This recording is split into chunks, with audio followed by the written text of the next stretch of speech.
Olá, investidores, tudo bem? Hoje eu vou falar sobre os impactos da alta do dólar no balanço de companhias exportadoras, né? Vou dar um exemplo prático da Suzano e vou falar aqui como, no meu ver, deve ser olhado o balanço e o resultado dessas empresas. Mas antes de começar esse vídeo, vai lá, se inscreve no meu canal, deixa aquela curtida e clica na notificação para você saber quando tem conteúdo novo. Então, essa semana, conversando com um grande amigo meu lá de Florianópolis, que trabalha no Banco do Brasil, eu perguntei para ele, e aí, você viu o resultado de Suzano? Ele falou, foi ruim, né? Um super prejuízo, um prejuízo muito grande.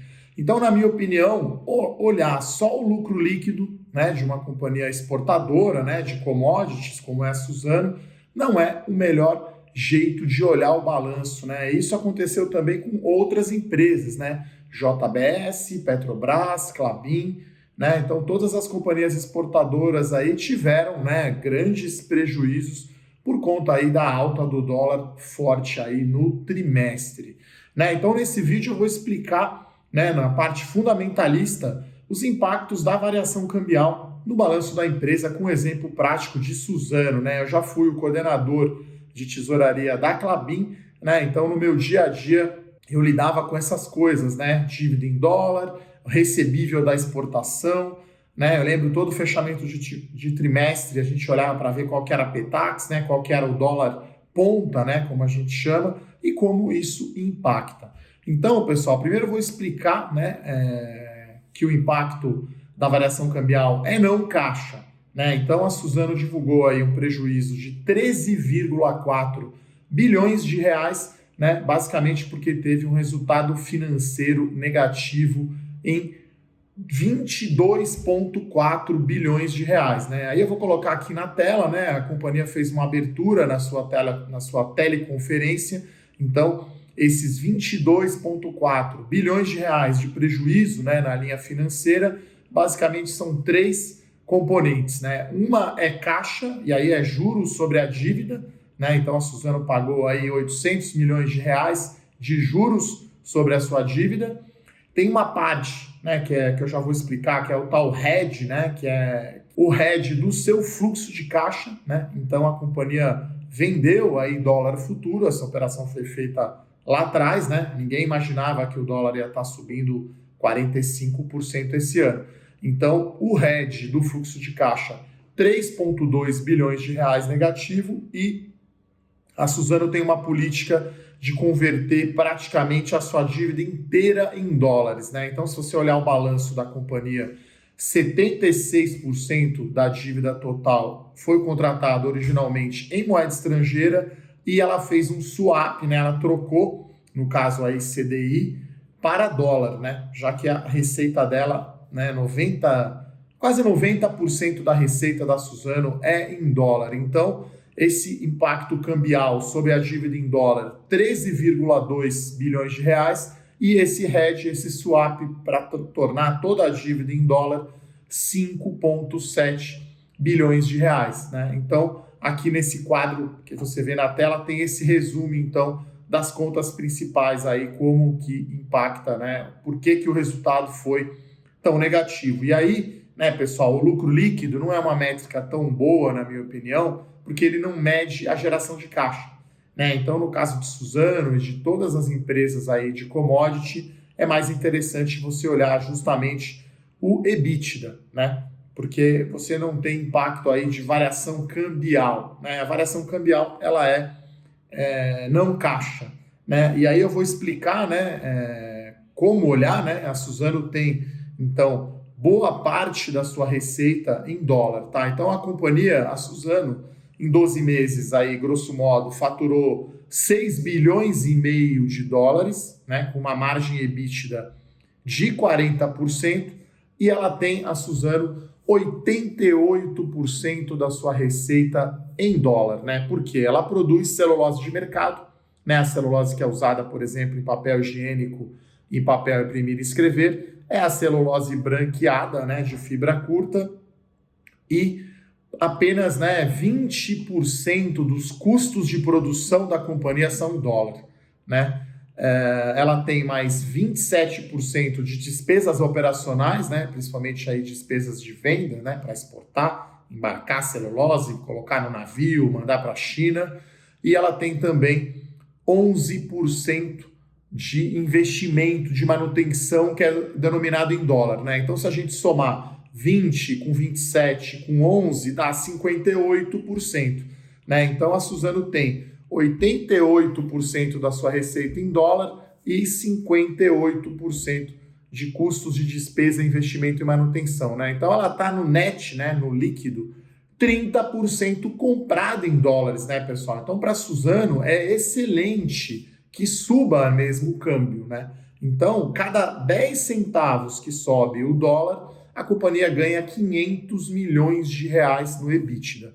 Só que essa alta do dólar, né, ela impacta a dívida da companhia, né? Então, imagina um exemplo aqui, né? Você é uma companhia exportadora, você tem 100 milhões de dívida em dólar, né? Como o dólar foi de 2 para 4, vamos dizer assim, né, a sua dívida passa a ser, aumenta de 200 para 400, né? Então, a variação cambial, ela afeta todo o seu endividamento de uma vez só pelo dólar de fechamento, né? Imagina que o dólar vem, né, mês a mês subindo, a sua receita, né, nesse caso aqui você tem, vamos arredondar, vamos dizer que você tenha 10 milhões por trimestre, né? Você vendeu naquele mês, você, né, exportou e recebeu, você vai pegar aquele dólar, né? Então, por isso que a companhia, eu não acho certo olhar o lucro, né? Então, nesse meu exemplo, então, o que acontece? Você tem 100 milhões de dólares de dívida. Quando o dólar dobra, né, ele vai de 2 para 4,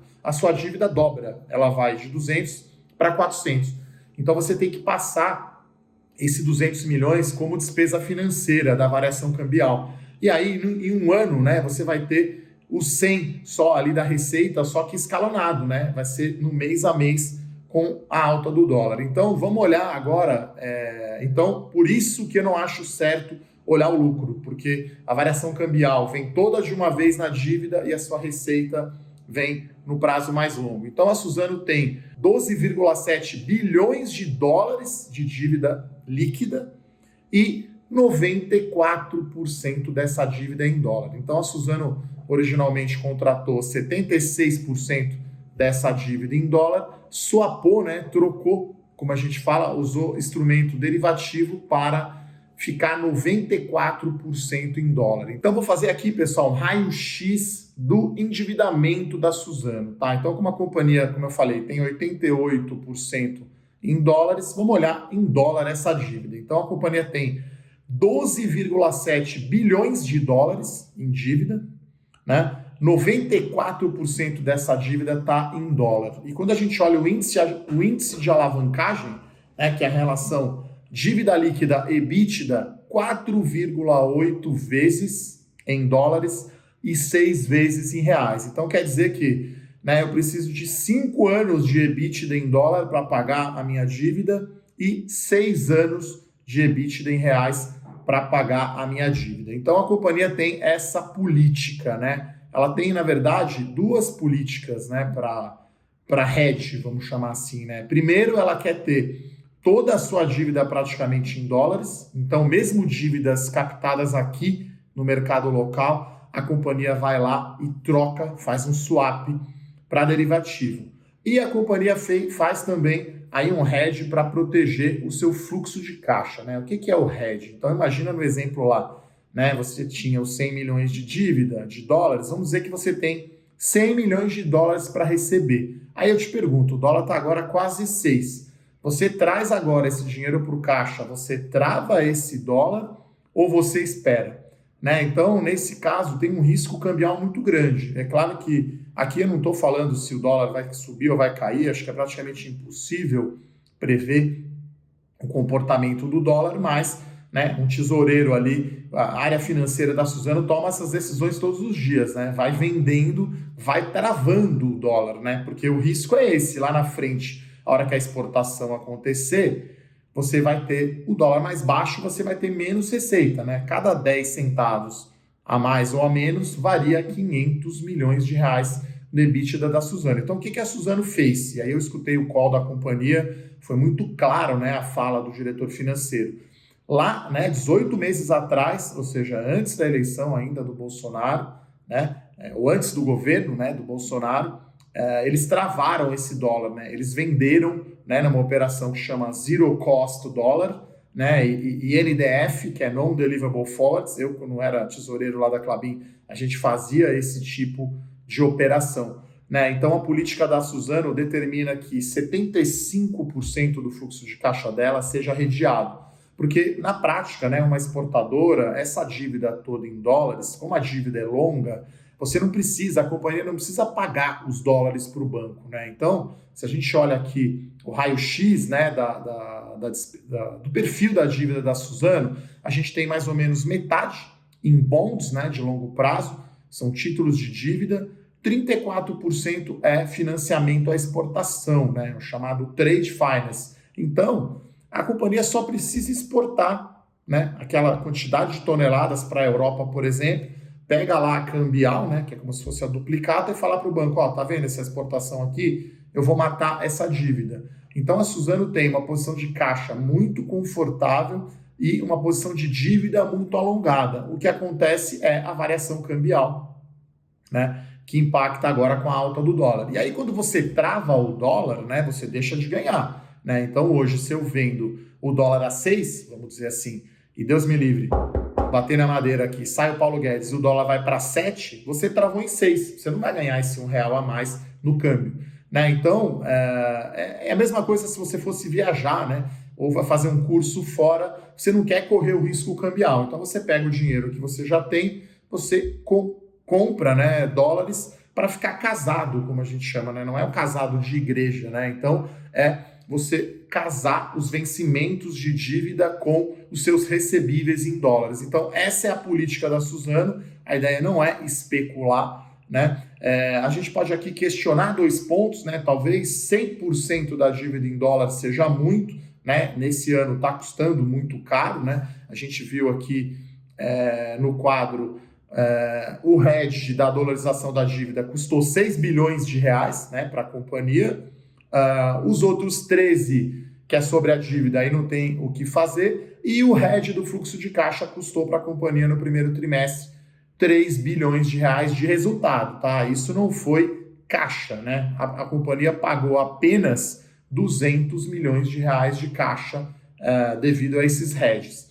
E talvez 75% do fluxo de caixa seja muito, né? Aqui a gente está falando de um caso muito diferente do que aconteceu lá atrás, né? Quando era Aracruz ainda, das maiores perdas, né, da história do mercado de câmbio do mundo, né, com o tal duplo indexador. Então a companhia não está especulando, ela tem uma política muito clara de hedge, aí você pode concordar ou não, se você teria 100% da dívida em dólares, se você venderia hoje 75% do dólar, né? Porque essa é a pergunta que praticamente eu recebo de todo mundo no Morning Call. E aí, o dólar, né, Eduardo? Compra agora ou espero?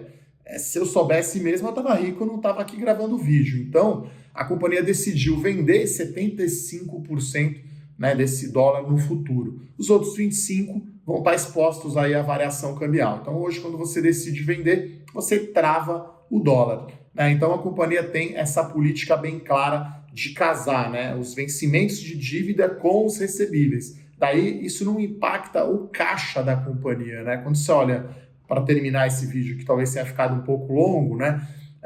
O lucro não é o melhor jeito de olhar. Você tem que olhar o fluxo de caixa da companhia, que, por exemplo, nesse trimestre, o EBITDA foi muito forte, com uma margem de celulose quase de 50%.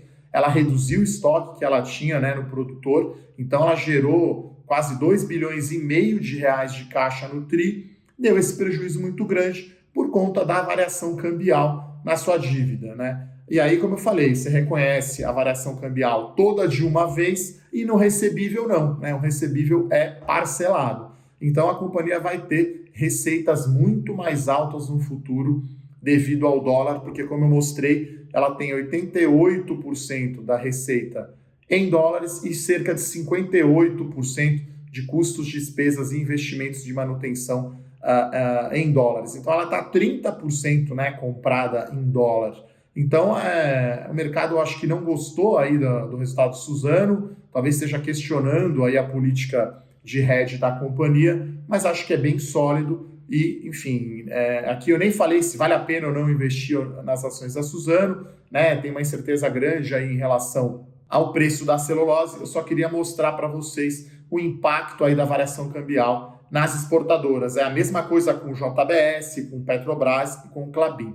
É isso, pessoal. Se você gostou do vídeo, deixa aquela curtida e mande sugestões de empresas e setores para falar aqui no canal. Muito obrigado, um abraço e bom domingo a todos. Tchau, tchau.